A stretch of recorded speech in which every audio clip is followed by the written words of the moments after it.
It's kind of Chinese traditional culture in a kind of very general sense that has a kind of broad cultural background. That's quite different to many Western philosophies which don't have that kind of background. So core values, I guess we can talk about things like benevolence, that so Ren, or righteousness, so Yi. And so that's when we talk about Confucianism, it's this kind of tradition of a kind of philosophy of based on these values that kind of came out of this tradition. So, I mean, this is one thing that I really like to do or to focus on if we talk about Confucianism or Chinese philosophy, philosophy in general, is kind of look at where it originated and how it kind of came about.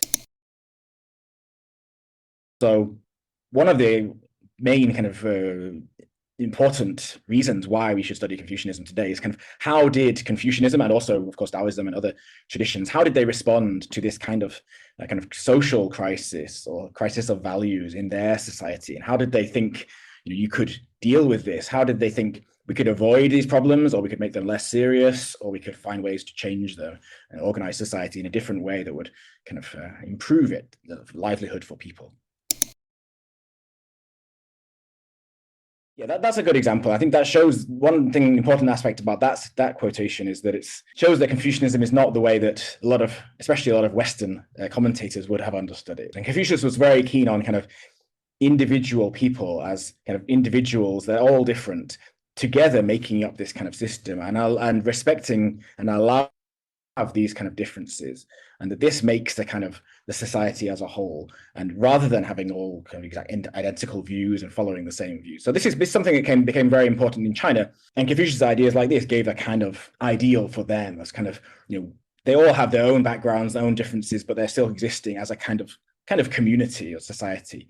And so that's a good example. It's also for modern times. Modern times, this is very much resonates with ideas about kind of openness in society, tolerance, accepting different cultures and different backgrounds in the same society. So I think this is a sentence that I think many Western people would appreciate from Confucius because of the situation. All people within the four C's as brothers. And this has many resonances in modern society. And I think this is kind of, this ideal of we would say international way of existing, way of being, is kind of something that in ancient China, this ideal, because it was based on a society that had different states in different regions with different cultures and different backgrounds, it developed this kind of idea that we all have some kind of common social existence together, even though we have different backgrounds. So they're both something that's very useful very important for modern existence.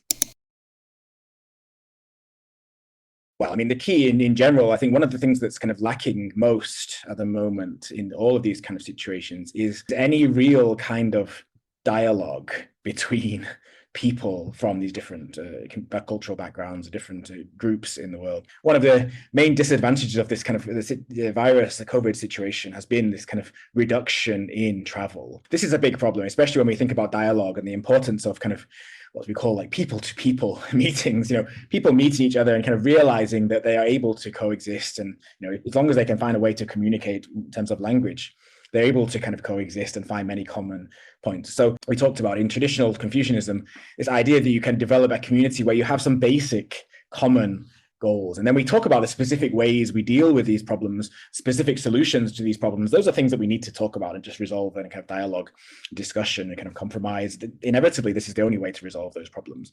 But having a kind of basic common agreement that we all have the same goals, we're just talking about what's the best way to achieve those goals. And we can, learn from each other and learn some advantages of some ways and disadvantages of others.